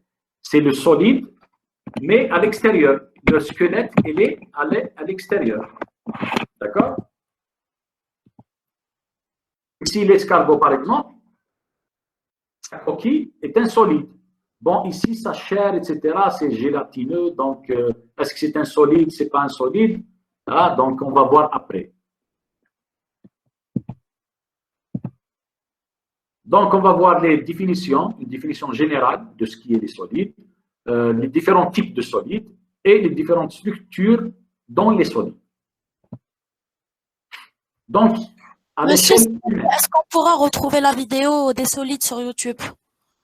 Oui, c'est déjà, bon, je l'ai mis dans ma chaîne personnelle, et dans la chaîne de la faculté, je l'ai envoyé, je ne sais pas si ils l'ont publié ou non. C'est pour pouvoir écrire le cours. Oui, je l'ai mis. C'est bon. D'accord, merci. Oui. Okay. Donc, à l'échelle humaine, les solides ont une forme propre, ont un volume propre, ils ont une compressibilité quasi nulle ou nulle. D'accord? À l'échelle atomique, les forces de liaison sont plus fortes que dans les liquides et les gaz. Les constituants de base prennent des positions spatiales déterminées. Ils sont fixes. Ils vibrent, certes, ils vibrent. Il y a toujours des vibrations, mais ils vibrent autour d'une position fixe. D'accord? Et des structures organisées à courte ou à longue distance. Par exemple, le sel de table, le NaCl. Donc, je donne toujours des exemples que la plupart des étudiants vont comprendre ou connaissent. Le sel de table, le NaCl. Donc, ça, c'est le sel. D'accord? Donc, celui-là, c'est le sel. La molécule, c'est le NaCl, si vous voulez. Bon, ce n'est pas une molécule, c'est la liaison ionique. Donc, on va prendre ça. On va partir, on va voir c'est quoi.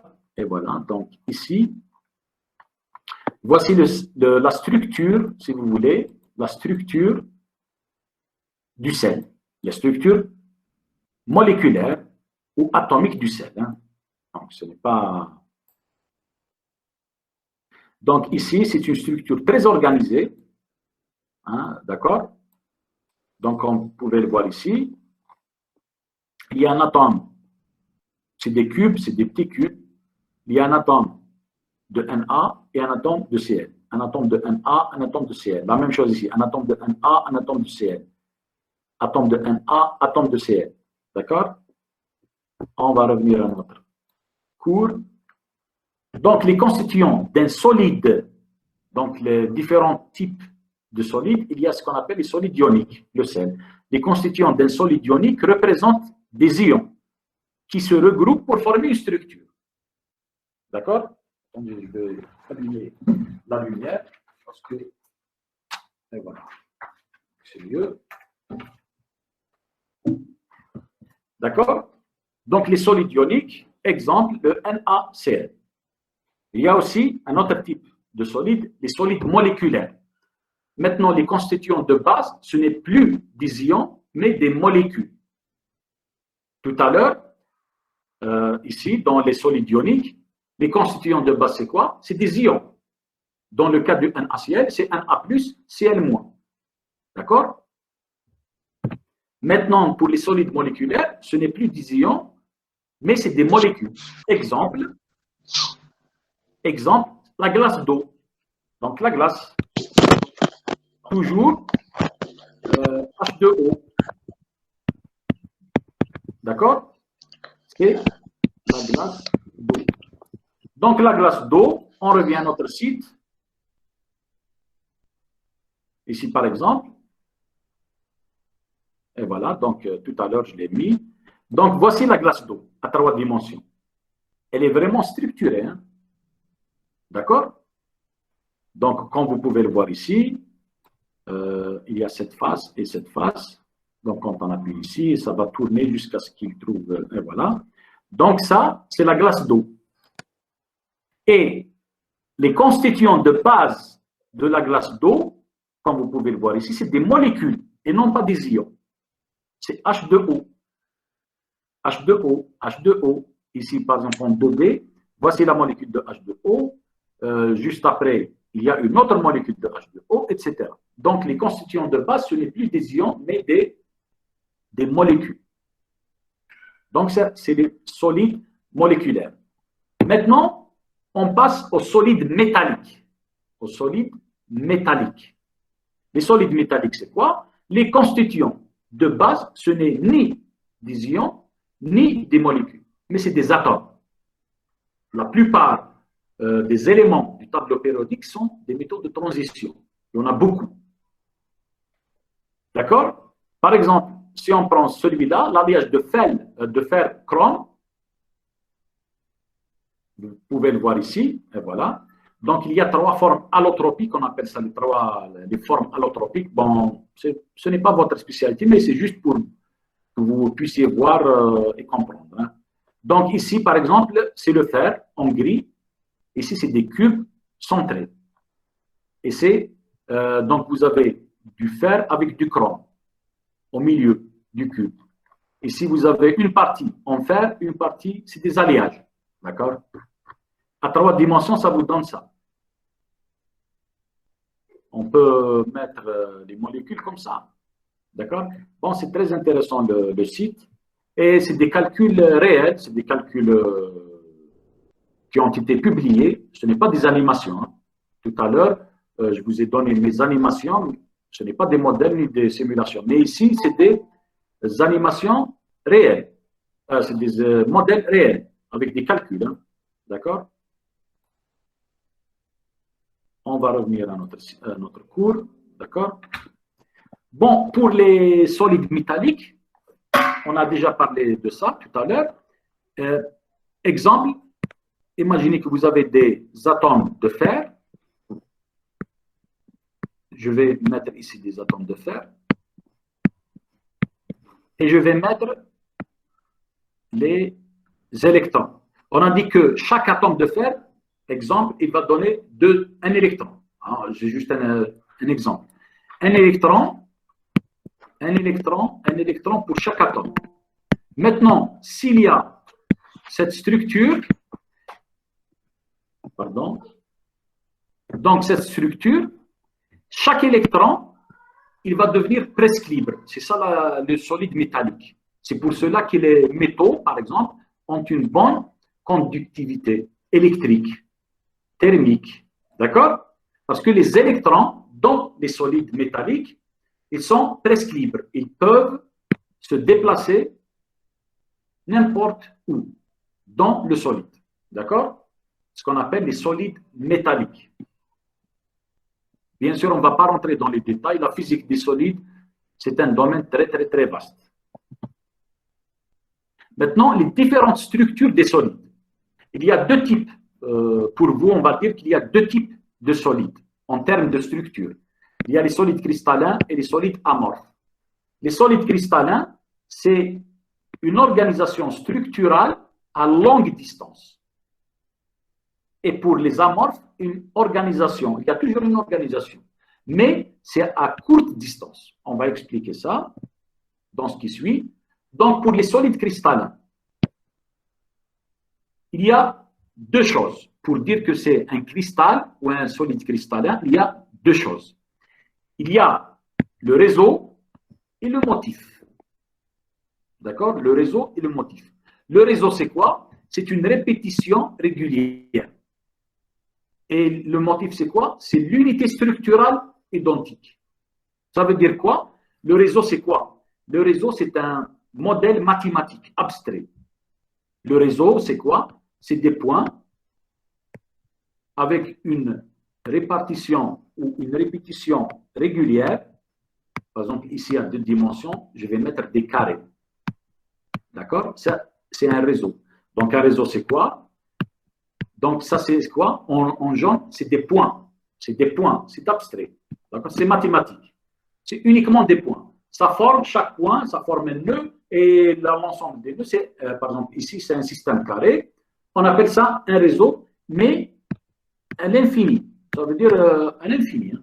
Donc, c'est un plan infini. Maintenant, si à chaque nœud jaune, je mets un atome de fer, par exemple comme ça, ce rouge, cet atome de fer, on l'appelle le motif. Le motif. Et si vous avez le réseau et le motif, vous avez ce qu'on appelle le solide ou un solide cristallin. Donc, c'est, comme je l'ai dit, la physique des solides, c'est un domaine très, très vaste. Il y a de la cristallographie, de la symétrie, des mathématiques, etc. Donc, pour vous, il suffit de comprendre que vous avez des points dans l'espace. Si on prend un atome ou une molécule, on la met, la même molécule, on la met dans chaque point de cet espace, on va créer un solide cristallin. C'est tout. D'accord? Maintenant, exemple, la glace d'eau. Ici, la glace d'eau, est-ce que vous avez remarqué qu'il y a une certaine géométrie? La maille élémentaire, on ne va pas dire la maille primitive, la petite maille de base, si vous voulez. Regardez ici, entre les molécules, c'est quoi? C'est un hexagone. C'est un hexagone. Bon, ici, c'est exactement celle-là, c'est en 3D. Celui-là, c'est en 3D. C'est tout. Et celui-là, c'est en 2D. D'accord? Donc, la maille, ici, par exemple, la molécule d'eau, c'est des hexagones. 1, 2, 3, 4, 5, 6. Vous voyez? Donc, il y a une structure régulière avec un motif, c'est un solide cristallin. Je vous donne un autre exemple. L'oxyde de cobalt. L'oxyde de cobalt. La même chose. Vous avez ici, c'est l'oxygène en rouge et le cobalt, c'est en gris. D'accord? Et l'unité de cette structure, c'est des, regardez ici, c'est quoi? C'est des pyramides. Il y a une pyramide de cette face, une pyramide de l'autre côté, derrière, Et à l'intérieur de ces deux pyramides, il y a un atome de cobalt.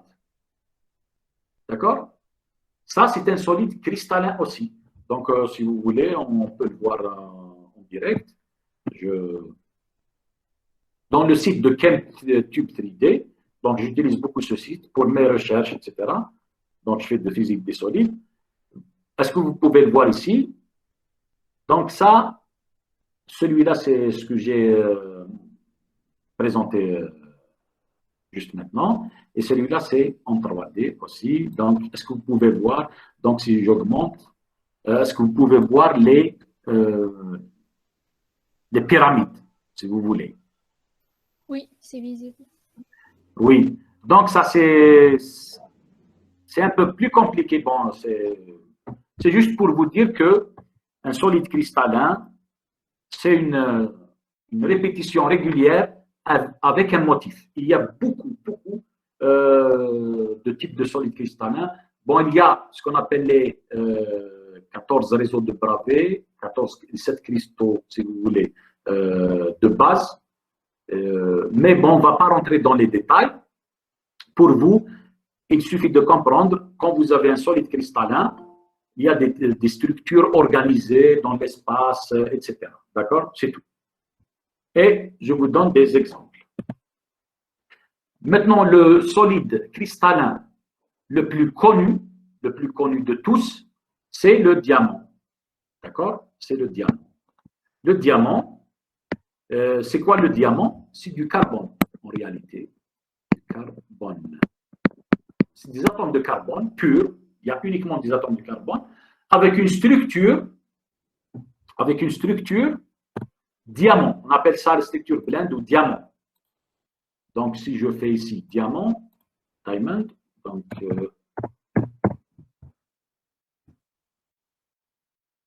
fais diamant.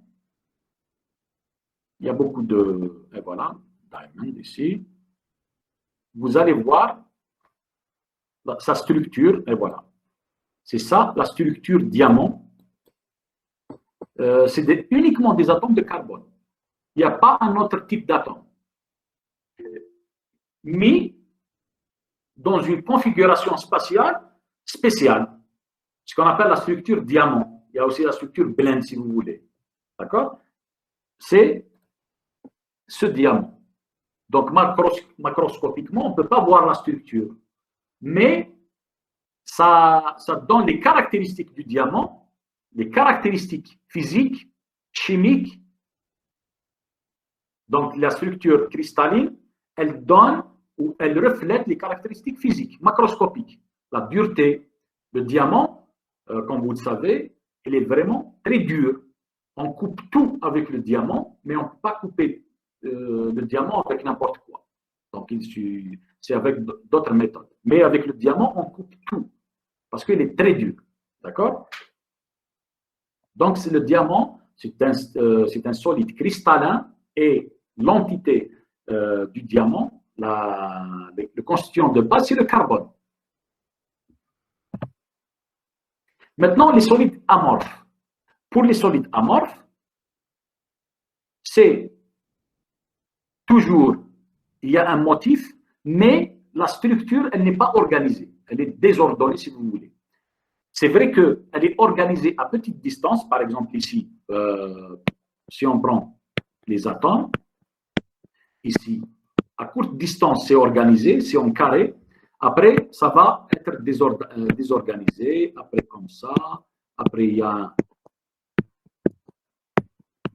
Donc, ici, à courte distance, ce n'est pas un problème. C'est organisé, mais à quelques plans atomiques, si vous voulez, à quelques atomes ou à quelques molécules.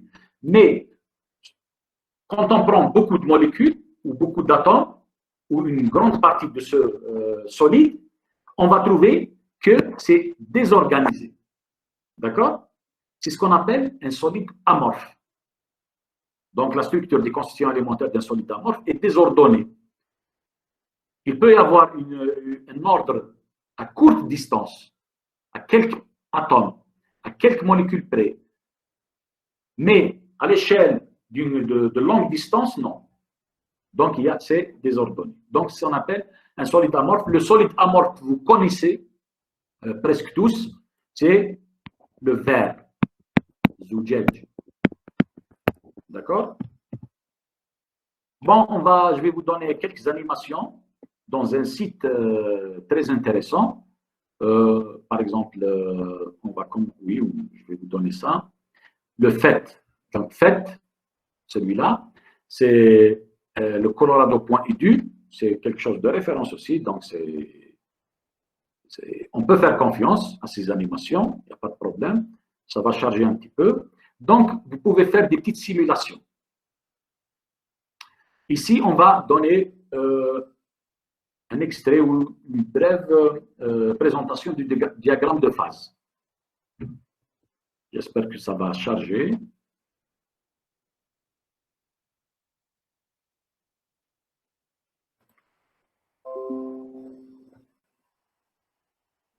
Donc, on va attendre un petit peu, sinon, bon. Je l'ai mis dans le YouTube, il n'y a pas de problème. Vous pouvez rentrer, donc je vous laisse le lien, si vous voulez. Donc, je vais copier, et voilà, c'est bon. Donc, on va commencer par le changement de phase, et voilà. Vous appuyez sur le petit plus ici. Ici, c'est le diagramme de phase. Le diagramme de phase, ici, c'est la pression en fonction de la température. Il y a ce premier point noir, ce qu'on appelle le point triple. Ça veut dire que si vous êtes là, dans ce point, vous pouvez avoir en même temps l'état solide, l'état liquide et l'état gazeux. En même temps. D'accord? Et vous avez aussi le point critique, c'est le deuxième point noir. Et le point rouge, c'est celui, bon, ici on va choisir l'eau, hein, water, donc l'eau.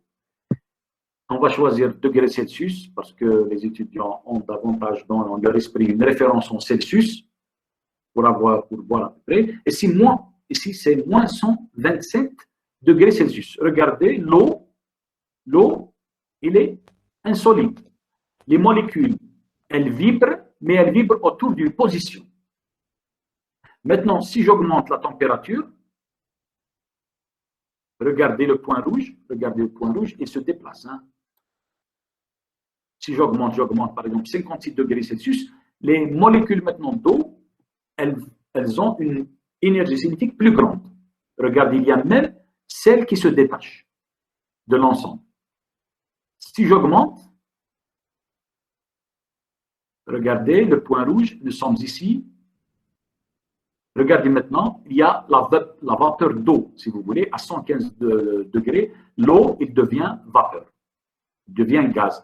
Regardez, les atomes ne sont plus liés, si vous voulez, ou leur liaison, elle est vraiment faible, et le gaz occupe tout le volume du récipient. Maintenant, si je diminue la température et j'augmente la pression, regardez le point rouge, il bouge aussi. Si je diminue le volume, regardez le point rouge, il diminue. Il se déplace. D'accord? Ça, c'est donc ici, c'est les atmosphères, la pression. Donc ici, c'est le changement de volume. Ici, c'est la pompe avec la pression. Ici, c'est la température, on augmente, on diminue la température. Ici, ça affiche la jauge de pression. Ici, c'est la température. D'accord?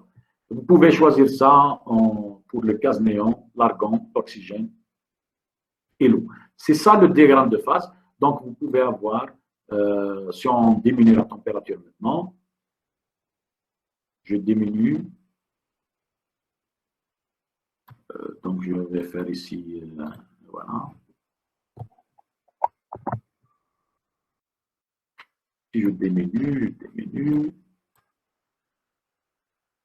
À 300, nous sommes toujours un gaz. L'eau est toujours à l'état gazeux. Regardez les molécules, comment elles ont une énergie cinétique. Donc, elles ont une grande énergie cinétique.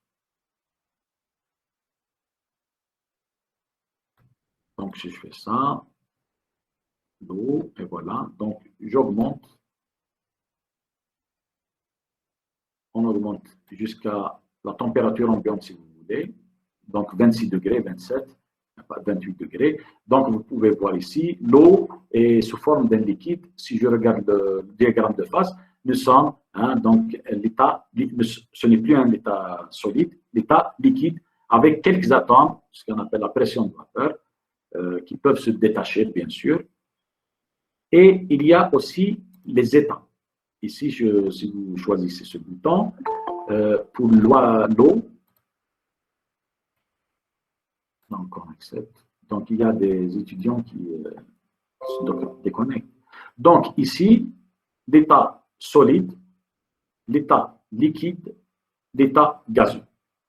D'accord? Donc, si je choisis ici les degrés Celsius, c'est mieux. L'état solide, à moins 127, c'est insolide. Moins 127, déjà à 0 degrés Celsius, attends, déjà du solide. L'état liquide, c'est celui-là. Donc, les molécules ont une énergie cinétique, mais ce n'est pas comme l'état solide, l'état liquide, pardon. L'état liquide, les molécules, la liaison s'est brisée, les molécules vont avec une orientation, une vitesse aléatoire, etc. D'accord? Vous pouvez visiter ce site, je vous donne le lien, je vais copier le lien ici, je vais le mettre dans Google Meet. Nous sommes où? Voilà.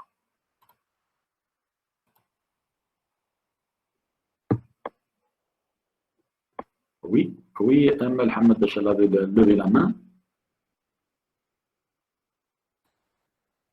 Je vous donne le lien. Voilà. D'accord? Je reviens au cours. Bon, on s'arrête ici pour ce cours. J'espère que ça vous a plu. C'est notre première expérience. Bon, c'est ma deuxième expérience avec les autres étudiants. Pour vous, c'est ma première expérience. Je ne sais pas maintenant, est-ce qu'il y a des questions? Donc, je reviens. Donc, arrêtez le partage. Je reviens. Et voilà. Est-ce qu'il y a des questions? Donc, je vous encourage d'utiliser les sites que je vous ai donnés. Il faut maintenant utiliser les ressources web. Ce n'est plus comme avant. Il faut davantage les utiliser. Il y a beaucoup de simulations, il y a beaucoup de trucs à savoir, à comprendre. Ça vous aidera. Donc, les animations, ça aide. C'est très pédagogique. Mais, je vous donne, bon, les sites, ce n'est pas n'importe quel site. Donc, c'est comme l'information, ce n'est pas n'importe quel site, mais il faut choisir. Il faut savoir choisir quel site, etc. Donc, ça, c'est... il faut bien se renseigner. C'est comme les livres, les références. D'accord? Je ne sais pas si vous avez des questions. Sinon, je vais clôturer le cours. Je ne sais pas, Madame Pécher, vous êtes là? Oui, c'était nous, je vous Oui, félicite. est-ce que vous avez quelque chose à rajouter, etc. Donc, je ne sais pas exactement. Grosso modo, je pense que vous avez cerné un petit peu de tout. Je ne sais pas si vous avez, j'avais une petite remarque ou une petite question. Je ne sais pas si vous avez déjà passé ou bien c'est la première fois que vous faites le cours Radar, ou là, vous avez déjà fait un autre cours avec ces groupes-là, ces étudiants-là. Je ne sais pas, vous n'avez pas parlé d'électronégativité en entrant dans certains détails. Est-ce qu'il faut surpasser tout ça? Ou là, déjà, ces étudiants, ils ont déjà des notions de base sur ça. Je ne sais pas exactement ça. Donc, en parlant du moment dipolaire, en parlant de l'électronégativité, je ne sais pas s'il faut...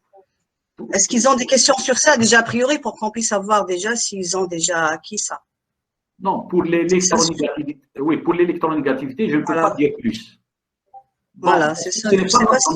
Ce n'est pas dans notre programme, c'est juste pour dire que ça, normalement, vous allez le voir ou vous l'avez vu en chimie. Je ne sais pas ce que vous l'avez vu en chimie. Voilà, c'était ça la question pour les étudiants. S'ils ont des notions de base sur ça, pour ne pas trop traîner, parce que là, moi, je prépare en... Oui, on peut pas là, ça a pris du temps. Hein. Non, oui, on ne peut pas faire un cours sur l'électronégativité. Ah, ouais. Ça, c'est juste des applications. Bon, parce que même dans le cours que j'ai fait sur YouTube, c'est sur la présentation de la matière de biophysique qu'on a posté sur.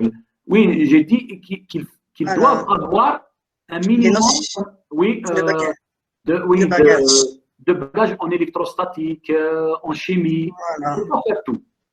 Parce que déjà, comme ça, c'est beaucoup. C'est Sinon, beaucoup, oui. Donc, Oui, il faut avoir un certain bagage à l'avance. Donc, un prérequis. C'est pour ça, là, je conseille les étudiants de cette année de faire déjà, a priori, une recherche avant, surtout avec les animations que vous avez déjà postées. C'est bien, déjà. Pour avoir une idée déjà sur tout ça. Agda, une fois qu'on a avancé, pour qu'on puisse avancer dans les cours. Parce que sinon, on va rester toujours. S'ils n'ont pas vu déjà ça, ça va bloquer un petit peu. Oui, oui. Par exemple, pour l'électronégativité, j'ai donné le site, il y a le tableau périodique, et ils peuvent voir, par exemple, comment elle augmente, comment elle diminue en fonction des colonnes, des lignes, etc. Mais pour donner exactement un cours sur l'électronégativité, on ne peut pas. Ce n'est pas dans notre programme, premièrement, et on n'a pas le temps. Et voilà, il faut qu'il note seulement ces points. Allez, il faut qu'il fasse une petite revue sur tout ça, en chimie. Parce qu'ils ont besoin d'une représentation de l'EUIS, ils ont besoin d'une représentation de l'EUIS également. Est-ce que vous avez fait ça en chimie, s'il vous plaît? Voilà. Est-ce que vous avez fait l'électronégativité en chimie? Vous avez fait l'électronégativité? Oui, les présentations. Les structures de Lewis. Oui. Voilà. Eh oui, bon, parce que ici, c'est des applications. On ne peut pas faire un cours sur les structures de Lewis, sur l'électronégativité. Mais c'est juste pour, bon, je peux vous donner comme ça un petit rappel, comment ça augmente, comment. Mais pour faire un cours, c'est pas dans on a une idée déjà. Et voilà. Mais c'est la base. Oui, c'est ça. C'est sur la base de ça qu'ils peuvent comprendre après, à peu près pour le mouvement dipolaire, c'est quoi la polarité, c'est quoi le mouvement dipolaire. Ça c'est aussi. Il y a beaucoup de notions de base qu'ils doivent vérifier. Hein. Il y a beaucoup de notions, mais bon, je ne peux pas me permettre de faire toutes ces notions. C'est un complément. Hein. Oui, bon, c'est un complément, oui. C'est à eux de le faire. Oui. Déjà, les liaisons, ce n'est pas, ils ne nous ont pas dit de faire les liaisons. Hein. Donc, j'ai mis, c'est juste un rappel, normalement. Voilà. Parce que notre cours, c'est les états de la matière. Donc, l'état gazeux, l'état liquide, l'état solide et les états intermédiaires, si vous voulez. D'accord? Donc, mais bon, j'ai essayé de faire un petit rappel, au moins qu'ils comprennent, parce qu'on ne peut pas comprendre les états de la matière sans comprendre les liaisons. C'est ça le problème. Très bien.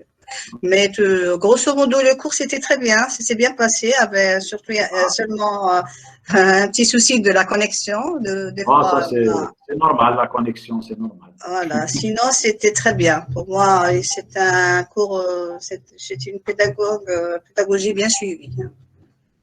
Donc, pour les étudiants, je pense, si les étudiants ont des questions, on verra. J'attends les questions des étudiants, les commentaires. S'il y a quelque chose à améliorer dans les cours en ligne, je ne sais pas. Donc, c'est à vous de me dire ça. Alors, il y a quoi comme malheureusement, on n'a pas fait les liaisons. Zahrazit. Les liaisons, on n'a pas fait. Lina Ben Zaïd. C'est ça. Bon, je ne sais pas. Donc, je vous ai donné un petit bagage pour les liaisons. Je ne peux pas donner plus. Parce qu'il y a des calculs à faire, c'est un peu compliqué. Hein, c'est pas... Mais j'ai essayé de vous donner quelque chose de pédagogique pour comprendre ce qui va suivre. C'est tout. D'accord, Zahra?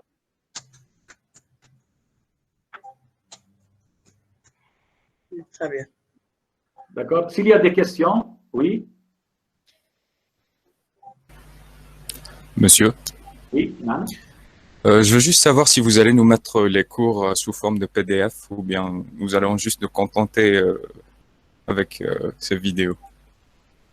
Donc, j'ai mis les vidéos. Je me suis concentré beaucoup plus sur les vidéos. Je vais poster aussi les PowerPoint, d'accord? Oui, les présentations. Les présentations. Je vais essayer de... Parce qu'il y a beaucoup de boulot. Hein. Donc, je vais essayer de mettre ça aussi en PDF.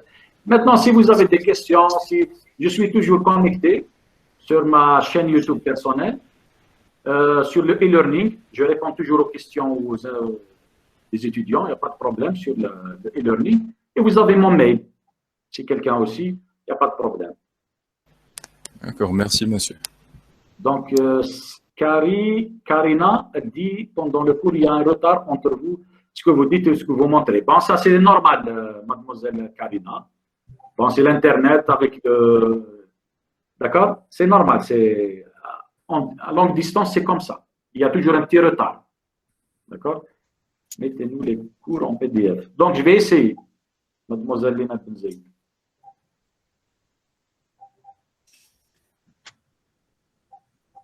C'est bon?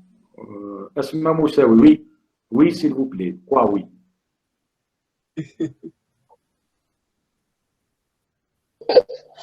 Merci à vous. Ah oui, c'est bien. Je vais essayer. Est-ce que vous avez des questions? Oui, s'il vous plaît, monsieur, quand est-ce qu'on peut avoir les prochains cours? Donc, je vais afficher toujours le dimanche et le jeudi, en ligne. Hein. D'accord? Oui. Le dimanche et le jeudi. Bien sûr, vous allez avoir une notification avant. Merci. D'accord? De rien. Bon, s'il n'y a pas de questions, vous pouvez dire au prochain cours. Merci. OK? Ah, OK. Bye bye tout le monde. Très bien. Allez, au revoir. Au revoir tout le monde. Au revoir. Au revoir, monsieur Dinos. Allez, Merci à vous.